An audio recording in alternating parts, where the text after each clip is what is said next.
Bom, agora que nós já aprendemos como fazer a nossa pré-maquiagem, vamos para a preparação de pele. Então eu inicio aplicando a base, que eu já ensinei como escolher, tá? Com uma esponjinha. E como vocês podem observar, eu vou dando batidinhas. O que é importante? Fazer com que cada parte do rosto fique bem aplicada, bem esfumada nas extremidades, ou seja, quando você olhar para o rosto, você não vai verificar o aspecto de máscara, certo? Eu coloquei uma velocidade mais adiantada, justamente, né, porque é um processo bem demorado. Se eu fosse fazer a demonstração para vocês na câmera normal, só na aplicação de base nós teríamos aí quase 6 minutos, que é o tempo que eu levo para dar as batidinhas com delicadeza sempre, tá? Para evitar que a esponja marque. E eu vou fazendo, ó, como vocês podem ver, tá? Em cada parte do rosto eu tenho uma necessidade diferente. Então na testa eu aplico um pouco menos de produto para não ter tanta marcação próxima ao cabelo. Na região do nariz eu já gosto de aplicar um pouco mais. Por quê? Além do nariz ter poros mais abertos que absorvem a base, então eu coloco um pouquinho mais para que não fique marcando os poros. E é uma região que normalmente a gente coloca óculos, né, nas laterais. A máscara fica ali nessa região também, então tem um atrito que favorece a base sair mais rápido. Então eu gosto de aplicar uma quantidadezinha um pouquinho maior, tá, que também não é excessiva, para que fique um reforço mesmo dessa aplicação. Eu já aplico também um pouquinho na pálpebra, tá? E como vocês podem notar, eu vou fazendo a aplicação por partes. É como se eu dividisse o rosto em 4 setores, então lado esquerdo e direito, lado superior esquerdo e lado superior direito, e aí eu vou aplicando dessa forma, ou você pode aplicar metade, metade. Eu não recomendo que você faça a aplicação como eu vejo muitas pessoas fazerem, de ir colocando já a base em todo o rosto com pontinhos ou gotas, ou mesmo pinceladas, e só depois espalhar. Por quê? Muitas vezes a base vai começar a secar antes e essa pele vai ficar manchada. A gente vai ter diferença, tá? Na coloração, diferença no sentido de aplicação, e dependendo da ferramenta que você utilizar aí, o resultado final vai ficar marcado, tá? Não vai ficar bom. Então, observem que eu tô aplicando, tá? Sempre aos poucos e não faço tudo de uma vez. Ó, eu já fiz um lado, como vocês podem observar, ó, já dá uma boa diferença, tá? Eu gosto de aplicar uma base normalmente de cobertura média alta e aí construir camadas. A cobertura muito baixa eu não recomendo porque você vai ter que fazer muita camada para conseguir uma cobertura boa. E na pele madura nós sabemos que quanto menos camadas ou quanto mais finas as camadas, melhor. Então eu recomendo que você escolha, né, uma base um pouco mais com cobertura média aí ou alta, né? Mas a alta eu, no caso, faria diluição. Se for média, sempre escolher uma base que se dê bem, tá? Com a pele madura, nada de bases extremamente secas ou bases que tendem, né, a abrir aí ao longo do dia, são aquelas bases que nós brincamos que são chamados rebocos. Então, evitem os rebocos, que na pele madura não é uma boa opção. Então, como vocês podem ver, eu tomo cuidado, ó, de ir aplicando também próximo à raiz dos cabelos e vão esfumando, tá? Com a esponja ou aplicador que vocês escolherem para a região aí também do queixo, abaixo do pescoço, do rosto mesmo, né? A parte de baixo do queixo. Porque a gente quer evitar, né, aquele aspecto de máscara de só uma parte maquiada.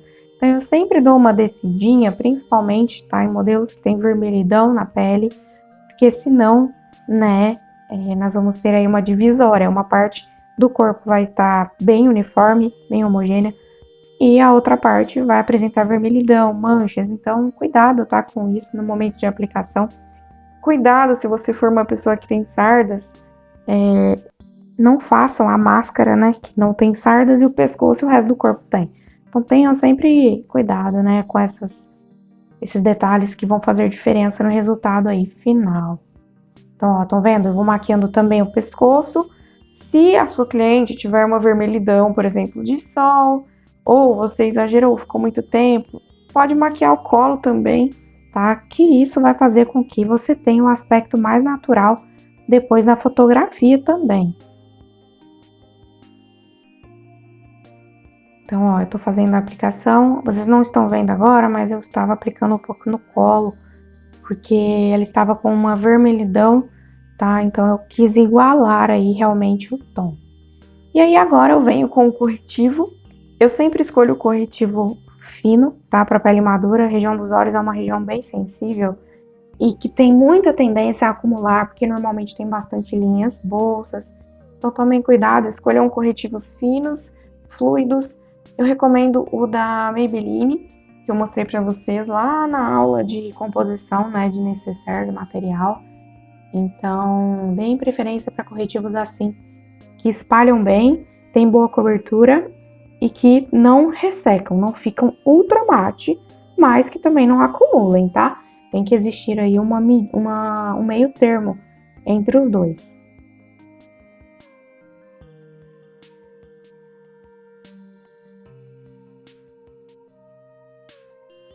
Como vocês podem observar, ó, apesar de coberta, a pele está delicada, tá? Não ficou uma pele reboco. Aí eu venho agora com o pó da Thalita, um pó bem fininho, tá? Eu sempre dei preferência para pós finos, para a pele madura principalmente. E aí eu vou selando todo esse corretivo que eu apliquei. Eu vou selar também o produto que eu havia aplicado na sobrancelha, tá? Nesse momento. O pó tá na minha mão ali, como vocês podem ver. Então, ó, eu vou colocando o pó, tomando cuidado para não ser demais, para a pele não ficar enrugada. E aí eu comecei, nesse momento eu só havia feito a pálpebra mesmo, porque como ela ia abrir os olhos, se eu não selasse ia começar a ficar muito marcada. Agora eu venho fazendo contorno, observem que eu uso um pincel menor e eu vou fazendo em movimentos circulares, tá? Como se fosse um C.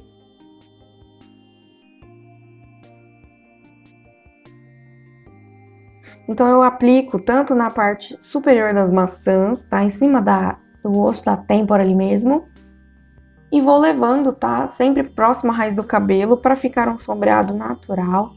Se nós não fizermos dessa forma, fizermos só aquele risco que muitas pessoas aprenderam, né, antigamente, nós vamos ficar aí com uma maquiagem que não é natural, tá? Vai dar para perceber que foi feito o contorno. Dessa forma, ó, a gente tem tipo um liftingzinho no rosto mesmo. Nós conseguimos levantar um pouco essa maçã, tá? E o rosto, ele acaba ganhando um contorno mais natural mesmo, né? Aquela sombra que realmente a pele teria. E aí nós conseguimos, então, moldar o rosto, né? Às vezes até acertar algum detalhe que nos incomoda, como um nariz mais largo, ou a papada, né, famosa, que muitos de nós nós nos incomodamos, né? Conseguimos afinar o rosto nessa região da bochecha. Eu gosto de aplicar um pouquinho também ali, ó, abaixo dos lábios, porque dá a impressão de que o lábio inferior salta. Então, a gente fica com o lábio um pouco mais cheio. Eu acho que fica bem bonito, principalmente para pele madura, que tem normalmente, né, o lábio um pouquinho mais fino. Mas é opcional, assim como o contorno de nariz, eu gosto de fazer, tá, né, na modelo, porque ela também gosta do resultado. Mas se você não gosta, se você gosta do seu nariz da forma que ele é, fique à vontade, tá? O contorno é totalmente opcional. Eu recomendo que vocês façam, nem que seja bem sutil, bem suave, só realmente para devolver aquela sombra natural que o rosto tinha, tá? E ele acaba perdendo quando nós aplicamos a base que faz aquela igualada, né? Em todos os tons do rosto. Depois de bem esfumado, o que faremos em seguida vai ser selar, tá, o restante do rosto com aquele pó. E aí eu pego um pincel mais fofo, tá, e vou só dando batidinhas suaves para assentar tudo isso que nós aplicamos. O contorno que eu apliquei anteriormente era em creme, por isso eu fiz primeiro, tá? E aí agora que eu selei com o pó, nós vamos vir então com os demais complementos do rosto. Eu vou refazer o contorno, agora utilizando um produto em pó. Então, eu vou reforçar aquele primeiro contorno que eu havia feito em creme.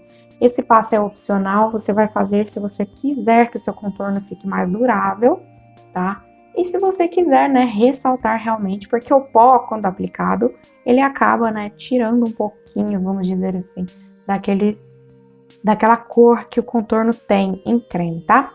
Então, como vocês podem ver, ó, eu vou também esfumando o pó, assim como eu fiz com o creme. É sempre o mesmo movimento que eu utilizo. A única modificação que eu vou fazer vai ser caso eu queira dar um contorno diferente para o rosto. Mas você vai adaptar aí para o seu tipo de rosto, né? Para o seu desejo. Então, eu só tô reforçando mesmo, ó, como vocês podem ver, os pontos que eu já havia feito com o contorno cremoso. Fazer isso vai me dar assim uma segurança que esse contorno vai ficar aparente aí, claro que na medida, né, por mais horas. Agora eu venho aplicando o blush, como vocês podem observar, eu uso o mesmo pincel, um pincel fofinho, mas não muito grande, e vou concentrando ali nas maçãs, tá? Com delicadeza, sempre com batidinhas, para ficar ali na quantidade necessária, nada de chinelada, gente, pelo amor de Deus. E agora com o iluminador eu venho aplicando por cima, meio que misturando ali, para ficar um efeito mais natural, somente de luz incidindo mesmo. Nada de fazer aquele contorno extremamente espelhado, a não ser que você goste, né? Mas eu acho que ele não fica natural e nós no momento queremos, né, que a maquiagem fique o mais natural possível. E aí eu venho fixando, tá? E jogando essa bruma para retirar o excesso de pó, aspecto de pó. Vamos continuar então com as nossas aulas.